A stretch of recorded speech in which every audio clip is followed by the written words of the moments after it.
जैसे मंजू पाठक नया नामकरण भी हुआ है, उसका नया नाम सुभाष किशन स्मृति पार्क। यहाँ पर 10th डेथ एनिवर्सरी प्लस समाधि का निर्माण हुआ था। इसके लिए सभी जनों के निमंत्रण दिया, सभी आए, क्योंकि रिस्पेक्ट, आप आपको रिस्पेक्ट देने के लिए सभी आए, श्रद्धांजलि देने के लिए। सो हम सभी जनों को भी धन्यवाद दिन बसिदिने पनि निवेदन गर्दछु। समाधि अघि उभिनु भएका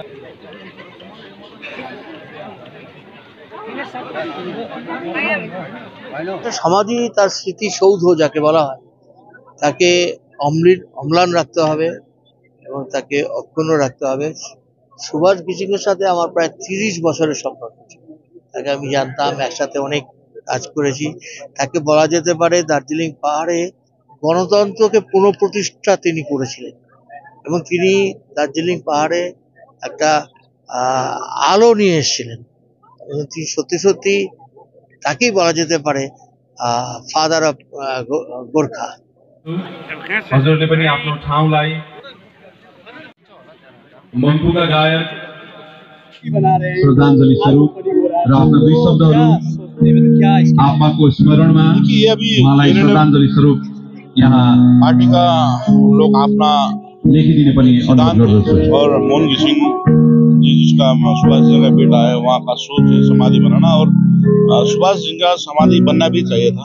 बहुत बना, अच्छा बात हुआ। आपा सुभाष घिसिङज्यूलाई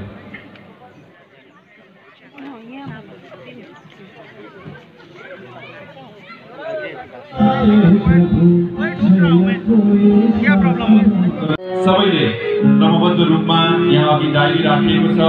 त्यहाँ आपाको लागि 2 शब्द लेखिदिनु।